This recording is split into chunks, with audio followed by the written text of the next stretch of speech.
What if you planned the perfect revenge, executed it flawlessly, and the man who deserved it never even found out? What if the punishment landed, but on the wrong person? And what if, years later, the truth still had no witness? Because this isn't a story about justice. It's a story about rage coincidence, and how karma sometimes cleans up the crime before it can hurt the guilty. If you want more real, dark stories that were never meant to be told, subscribe to True England, a busy pub, the kind of place where beer flows faster than patience. Behind the bar, long hours, short tempers, and silent hierarchies. At the top, the manager, respected, fair. Behind him, loyal staff, exhausted. And at the bar itself, regulars, some harmless, some invisible. And then there was Brad. Every pub has one. Smug, entitled, the kind of man who looks at bar staff like they're machinery, not people.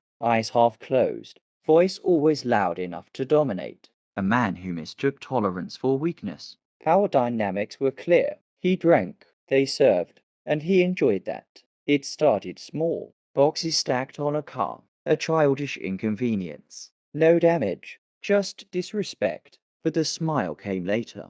A casual comment, a quiet confirmation. It wasn't a prank, it was a message. And the message was simple. I can do this to you. Weeks passed. Then the peelings. Rotten scraps smeared across metal. Someone had gone digging through waste just to humiliate. Still no proof, only instinct. And instinct was screaming. The pub watched, laughed it off, moved on. But resentment doesn't move on. It ferments. Bank holiday weekend. Heat, chaos.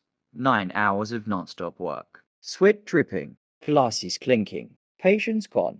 And then, a tire slowly collapsing. This wasn't childish anymore. This crossed into damage, into risk. Anger boiled over. Nearby sat 2 bags of dog waste, uncollected, heavy, waiting. A choice was made, not carefully, not wisely, but emotionally. Timeline of events. Repeated acts of harassment against a staff member's property. No witnesses, no cameras, no formal complaints. Escalation from nuisance to potential criminal damage. Retaliatory vandalism against a work vehicle. Legal versus illegal. Letting air from a tire. Minor criminal damage. Vandalizing a commercial vehicle. Criminal offense. Who benefited? No one. Not the victim. Not the avenger. Evidence. None. No reports. No police. Only assumptions. System failure. The pub culture normalized abuse. Authority dismissed banter. And accountability never entered the building.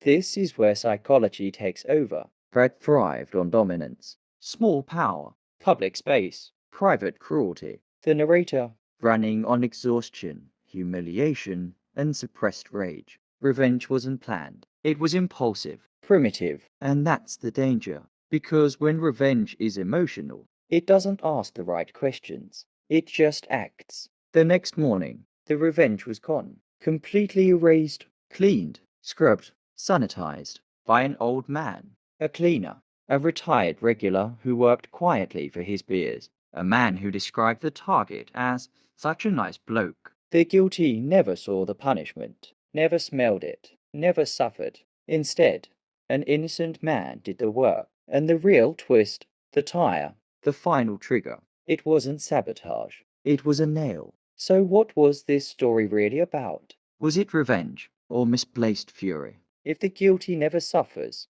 is it still justice? And if an innocent man pays the price, who becomes the real villain? Maybe the darkest truth is this. Sometimes karma doesn't punish the wicked. It just quietly cleans up after us. And the question remains, was the revenge ever worth it? If the man who deserved it never even knew,